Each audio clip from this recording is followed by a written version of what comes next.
I'm sitting back there and I can smell these, and I'm like, I looked at Tina, I was like, could you smell that chocolate? Because I smell the chocolate, you know. They're only 50 cents a piece. I am women's ministry director. I've asked Ashley to come up. I'm a little shaky this morning. I think my sugar's just a little messed up or whatever. Of a peanut butter cup. Yeah. That's why whenever I exited earlier, I hated to step out when they were giving Wyatt his, the honor of being a member. But I thought, I'm going to fall if I don't get something in me. So I went in there and ate a peanut butter egg. So I'm going to pay for it. I'm having sugar. Right? I feel weak. How do you put a basket like that? Right? Everybody can smell. Because you can smell it. Oh, it smells really good. Anywho, I am women's ministry director. I've been for several years, as I discussed on Women's Ministry Day. I am a Sunday school teacher. I've been a Sunday school teacher for probably all the ages at one point in time, except for the adults. And no thanks. You all are too difficult for me. Give me the kids any day of the week. That's my comfort zone with the kids. Thank you.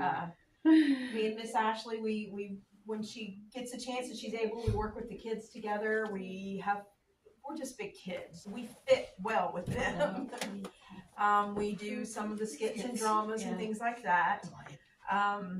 We have really good Ethel and Dolores. That's our little skit that we do. I don't know if you haven't seen us one of these days. But I have a scripture that I wanted to read, and then I'm going to let Ashley read my stuff for me here. So it is 1 John chapter 3, verse 16 says, I think it's 16. Hereby perceive we that the love of God, because he laid down his life for us, and we ought to lay down our lives for brethren. But whoso hath this world's good, and seeth his brother have need, and shutteth up his bowels of compassion for him, how dwelleth the love of God in him?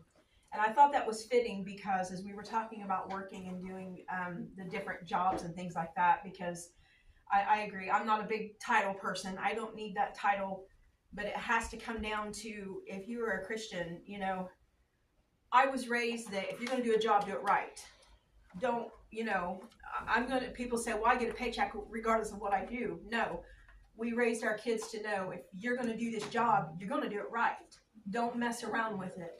And I feel that way as a Christian. If you're going to be a Christian, don't do just enough. You hear people say, I'm going to go into heaven by the skin of my teeth. No. Why would you want that? Why wouldn't you want the full experience of being a Christian? And to me, that is the outreaches and helping others and being